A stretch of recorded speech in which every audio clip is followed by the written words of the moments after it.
Buonasera e benvenuti a TG Sicilia, i titoli del nostro telegiornale. Indagato per corruzione il presidente dell'Assemblea regionale siciliana Gaetano Galvagno, che, ascoltato in procura a Palermo, ha respinto tutte le accuse, fiducia da Schifani e dai partiti della maggioranza. Continua la protesta dei genitori dei piccoli pazienti del centro di cardiochirurgia pediatrica di Taormina. Nel pomeriggio la visita del sindaco De Luca, che annuncia soluzioni imminenti. Conclusa in meno di 24 ore la nuova eruzione dell'Etna. Nelle prime ore della mattinata esplosione, nube di cenere alta 6 km dal cratere di sud-est. Giornata di incontri bilaterali a Taormina con i ministri degli esteri dei paesi dell'Unione che affrontano i problemi della sicurezza europea, sostegno alla pace e indipendenza dell'Ucraina tra i temi in agenda. Si sono costituiti ad Avola, nel siracusano, padre e figlio autori ieri sera dell'omicidio di Paolo Zuppardo. Inseguito e speronato in auto, la vittima finita dopo una sparatoria con il calcio di una pistola.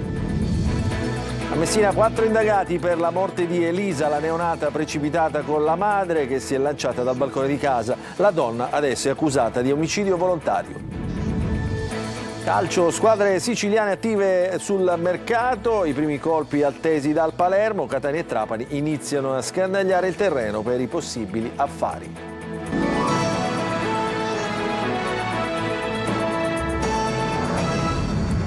Ancora buonasera, apriamo il nostro telegiornale con la notizia del presidente dell'ARS, Gaetano Galvagno, indagato dalla Procura di Palermo per corruzione. L'inchiesta riguarda contributi per il Natale del 2023. Già ascoltato in procura, l'esponente di Fratelli d'Italia ha respinto tutte le accuse. Il servizio di Manlio Viola.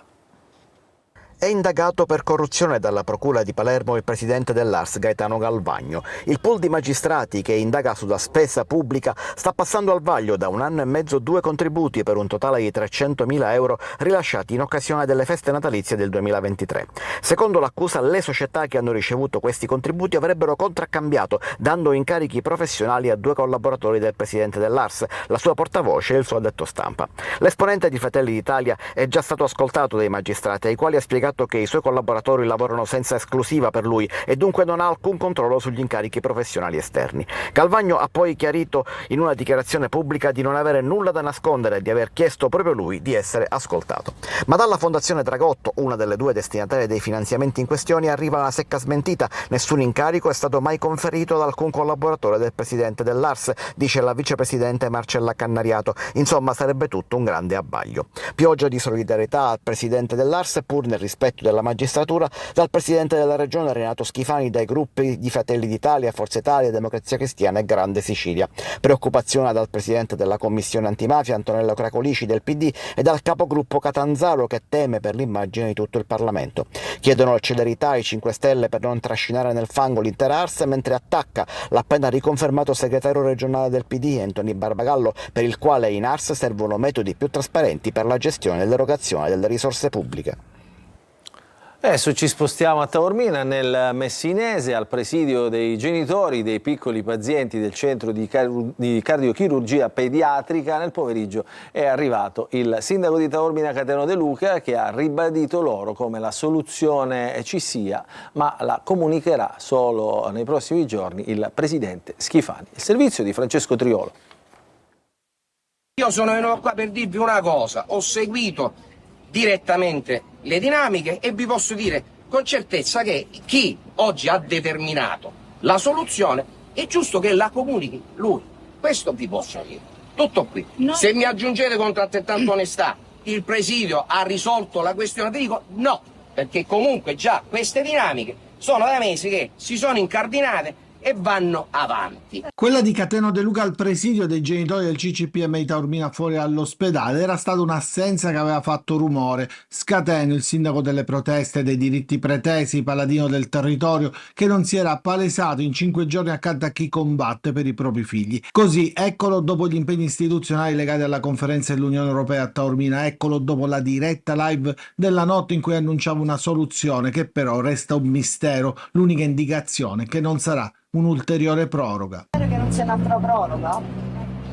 Non abbiamo lavorato per la proroga, anche perché la proroga non ne danno più. Ma dopo la visita di De Luca arriva il comunicato anche duro del comitato genitori, a cui non sono piaciute determinate parole del sindaco di Taormina. Sentirci dire che la scelta di attuare un presidio non è utile e non serve non solo ci mortifica, ma ci pone dinanzi all'ennesimo dubbio: quanto vale la serenità di migliaia di famiglie con bambini cardiopatici per la politica siciliana, scrivono. Io ho chiesto semplicemente di mettersi nei miei panni, perché mia figlia è da trapianto di cuore. E se per me, togliessero questo reparto, per me sarebbe la fine, perché inizieranno i viaggi della speranza. Vedremo come finirà, ovviamente vi terremo sicuramente aggiornati. Adesso cambiamo argomento: nuova eruzione dell'Etna dal cratere di sud-est che ha formato una nuvola di cenere alta, pensate, 6 km, aeroporto rimasto sempre e completamente operativo il servizio di Orazio Longo. In diminuzione, questo è il tenore del comunicato dell'Istituto di Geofisica e Vulcanologia, Osservatorio Etneo, in merito all'attività esplosiva dell'Etna, che la scorsa notte aveva cominciato una nuova fase eruttiva che aveva prodotto una nube di cenere alta 6 km.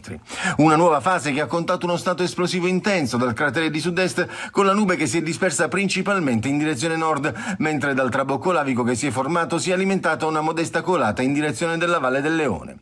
Ecco dal grafico la ricostruzione delle tracce dell'ampiezza del tremore vulcanico durante gli ultimi 7 giorni, che come si vede ha segnato un'impennata improvvisa nella giornata del 19 con un andamento stazionario su valori alti. Visibile anche un piccolo trabocco in direzione sud-est. Gli eventi, a causa della presenza di copertura nuvolosa, sono stati limitati nella visibilità e nell'osservazione dettagliata che è avvenuta tramite telecamere di sorveglianza visiva e termica. Con l'emissione di cenere tornata debole e confinata nelle zone sommitali, l'avviso per il volo, il cosiddetto VONA, che era passato a rosso visto il movimento verso nord-est della nube vulcanica, è tornato arancione. L'operatività dell'aeroporto internazionale Vincenzo Bellini di Catania, per la durata degli eventi, non ha comunque subito interruzioni e disagi particolari.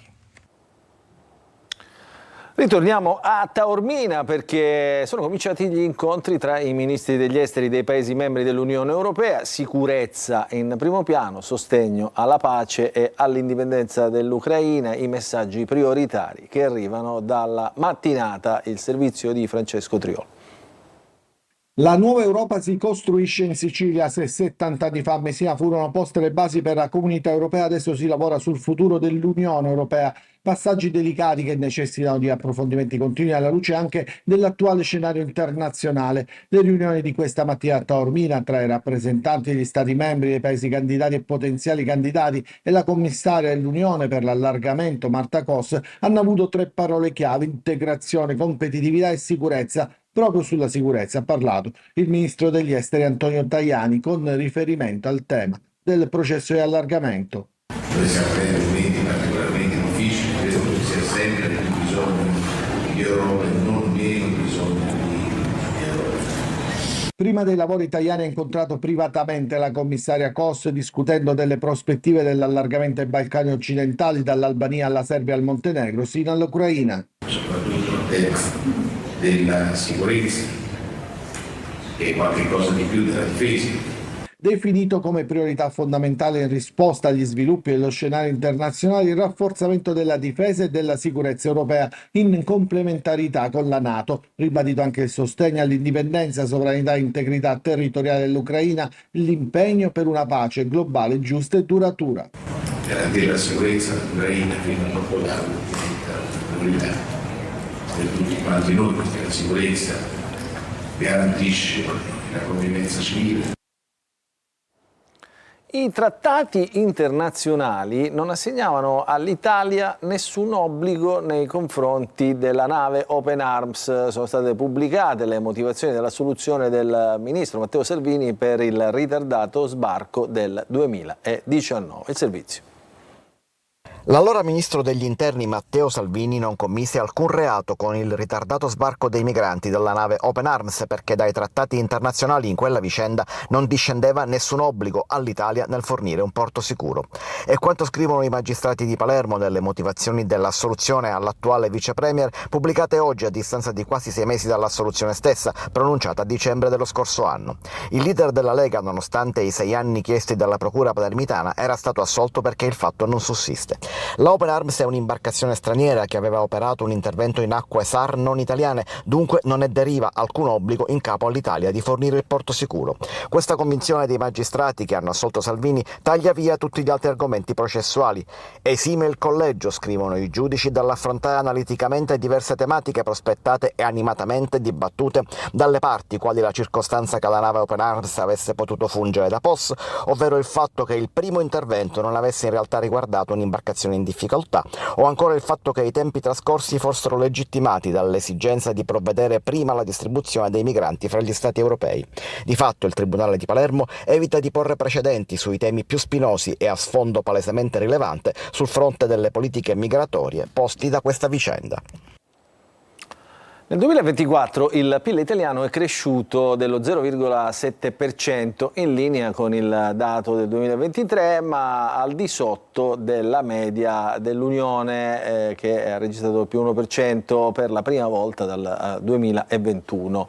Delle macro aree italiane, anche se in rallentamento, il Sud mantiene una performance positiva superiore alla media nazionale, con la Sicilia al più 1,5% e Campania più 1,3% che trainano il PIL del Mezzogiorno. Questi dati emergono dal nuovo rapporto Svimez presentato oggi. La migliore performance di crescita del Sud è determinata dallo stimolo maggiore offerto dalle costruzioni, pensate più 3% contro lo 0,6% del Centro-Nord, in continuità con il biennio precedente.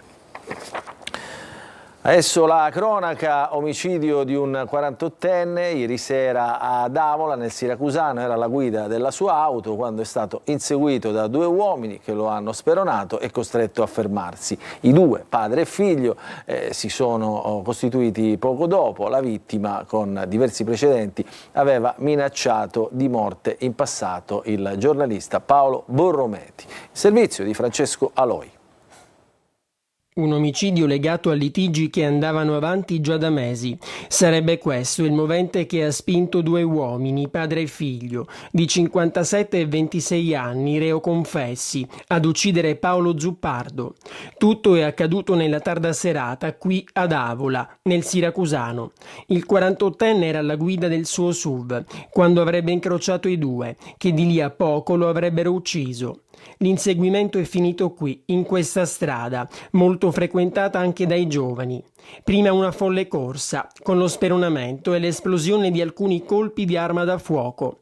Ad uccidere Zuppardo, però, sarebbe stato il calcio della pistola, battuto sul volto. Mentre i medici del Di Maria facevano di tutto per salvarlo, in commissariato si presentavano i due, che adesso devono rispondere di omicidio e detenzione di arma clandestina. E non è da escludere che dietro all'omicidio possa nascondersi altro. La vittima aveva precedenti per droga. Anni fa l'uomo era stato coinvolto nell'operazione antimafia dei carabinieri Eclipse e aveva minacciato di morte anche il giornalista Paolo Borrometi. Ed è lui stesso a ricordarlo sulla sua pagina Facebook. A Messina 4 indagati per la morte di Elisa, la neonata precipitata con la madre che si è lanciata dal balcone di casa. La donna è accusata adesso di omicidio volontario. Servizio di Giusy Lazzara. La tragedia nella tragedia. Ci sono 4 indagati per la morte di Elisa, la neonata di 3 mesi precipitata in braccio alla madre dal balcone di casa a Messina lunedì scorso. L'avvio delle indagini e l'iscrizione nel registro degli indagati per la madre per omicidio volontario. Coinvolti nell'inchiesta anche il padre della piccola, lo psichiatra che aveva in cura la donna per la sua depressione postpartum e il medico di base che la seguiva. Per tutti e 3 il magistrato ipotizza l'omicidio colposo per un profilo omissivo, un atto dovuto con ipotesi di reato diversificate. Altre conferme arriveranno dall'autopsia prevista per oggi sulla piccola. Ancora dolore per quel pomeriggio fatale e il disperato gesto della madre che si è lanciata dal balcone con la figlia, finendo in un cortile interno del complesso 6 Stelle a Santa Lucia sopra Contesse. A dare l'allarme era stata una vicina di casa che, sentendo un rumore, aveva trovato mamma e figlia tramortite a terra. Immediati soccorsi del 118, tutte e 2 trasportate in codice rosso al Policlinico, dove la neonata è morta poche ore dopo per i gravissimi traumi. traumi riportati. La madre di Elisa è ancora ricoverata alla neurochirurgia del Policlinico e probabilmente non sa nemmeno della morte della figlia. Il generale Mario Mori, ex capo del ROS, è stato sentito in audizione davanti alla Commissione Nazionale Antimafia e ha risposto alle domande dei commissari sulla mancata perquisizione del covo di Totorrina. Se avessimo voluto far sparire documenti compromettenti dalla casa del boss, non sarebbe stato più logico fare subito dopo la cattura una perquisizione proprio per capire cosa ci fosse in casa, cosa che era nei nostri poteri? Si è chiesto Mario Mori davanti ai commissari. Il generale ha poi ricordato le tappe della vicenda, per cui peraltro è stato processato e assolto dall'accusa di favoreggiamento alla mafia. A Palermo auto in fiamme, accoltellamenti, presidi fino a tarda notte nelle borgate marinare e sempre allarme e sicurezza. I vigili urbani rafforzeranno i controlli fino alle 2 di notte. Servizio di Marco Gullà. 2 auto e uno scooter in fiamme, un incendio probabilmente doloso, quello avvenuto la scorsa notte in via Baracca a Palermo, un episodio su cui indagano i carabinieri e che tiene alto come sempre l'allarme sicurezza nel capoluogo. Nella notte una rissa nel centro storico tra un somalo e un tunisino, ad avere la peggio il primo, ferito al braccio con alcune coltellate, e poi alta tensione anche a Mondello, la borgata marinara palermitana al tramonto diventa spesso palcoscenico di liti, soprattutto tra minorenni. Proprio per questo dal fine settimana ci saranno 2 pattuglie della polizia municipale a presidiare tutti i giorni fino alle 2 di notte. È il primo effetto dello sblocco dei turni extra su base volontaria finanziati dal Ministero dell'Interno. È iniziata la chiusura al traffico del lungomare e sono rinati i problemi attuali di Mondello. Poca sicurezza, poca presenza della polizia municipale per carenza del personale, ma soprattutto bisognerebbe lavorare in sinergie con le forze dell'ordine per garantire la sicurezza dei cittadini. Non solo Mondello, ma anche Piazza Verdi, Politiama e le altre borgate marinare come Sferacavallo saranno presidiate con pattuglie fino a tarda notte. Il maltempo ha flagellato la Sicilia, soprattutto nelle prime ore della giornata. Temporali e macchie di leopardo hanno interessato tutti i versanti dell'isola. Palermo nella mattinata appariva come in una giornata d'inverno. La pioggia e il vento all'aeroporto Falcone Borsellino, sempre a Palermo, hanno costretto a dirottare 3 voli. State vedendo le immagini, appunto. Il maltempo ha adesso però veramente le ore contate, anche se domani sarà allerta gialla. Nel fine settimana tornerà la piena estate. Adesso parliamo di agricoltura, i costi sono più alti dei guadagni e il mercato non tutela le produzioni italiane. Così il movimento degli agricoltori di Ragusa risolleva la protesta dopo mesi di silenzio. Il servizio di Veronica Barbarino. Si riaccende la fiammella.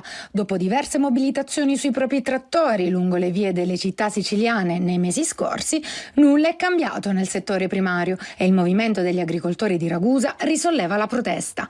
Al centro sempre le politiche agricole dell'Unione Europea che penalizzano le produzioni italiane, favorendo l'importazione di prodotti da paesi esteri. Sotto accusa anche l'aumento dei costi di produzione come gasolio, energia elettrica, ma anche dei prodotti per l'agricoltura e i concimi. Questo è il famoso, apprezzatissimo sui mercati, ciliegino pachino.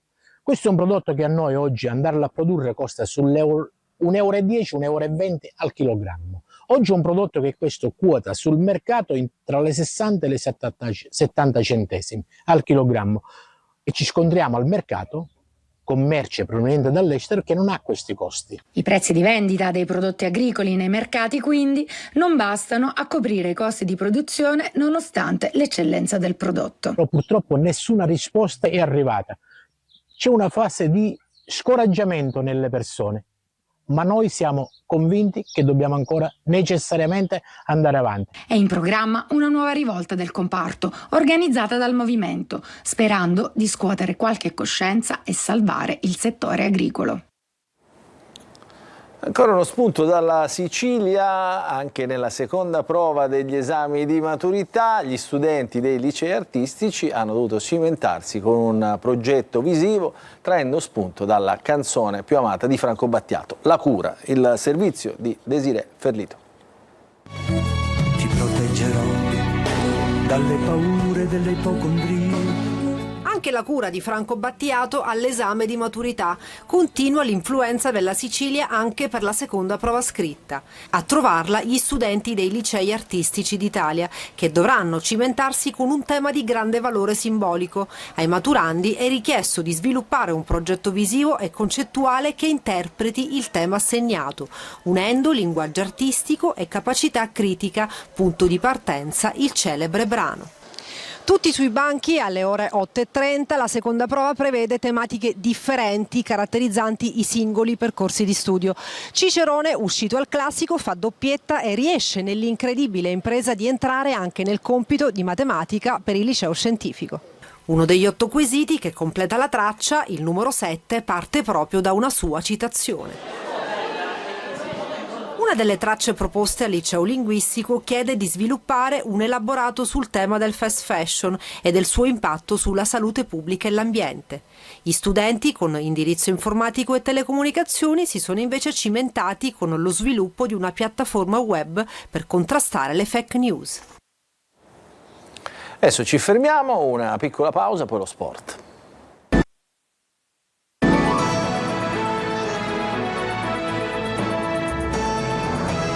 Rientriamo in diretta all'interno di questa edizione di TG Sicilia, apriamo la pagina dello sport, del calcio, parliamo di calciomercato che tiene banco per le siciliane. I primi colpi arriveranno dal Palermo, Catania e Trapani invece iniziano a scandagliare il terreno per possibili affari di inizio stagione. Marco Ulla.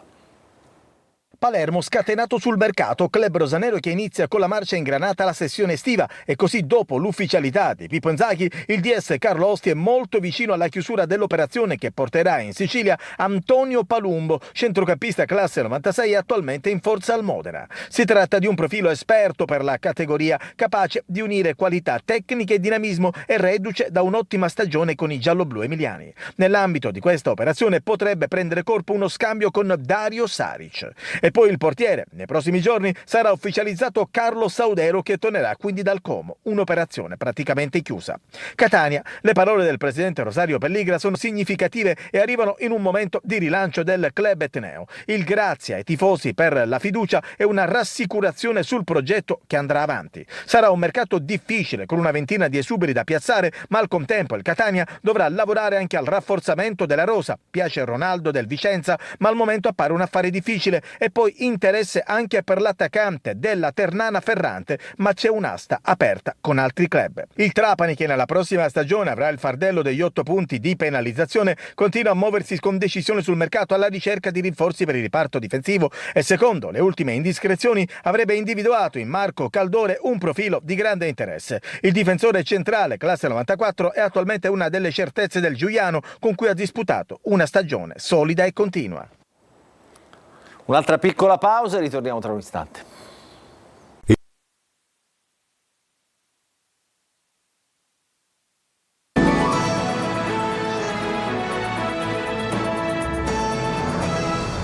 Rientriamo in diretta, non ci sono aggiornamenti dell'ultima ora, quindi il nostro telegiornale finisce qui. Dunque vi ringraziamo per averci seguito e vi auguriamo un buon proseguimento di serata a tutti.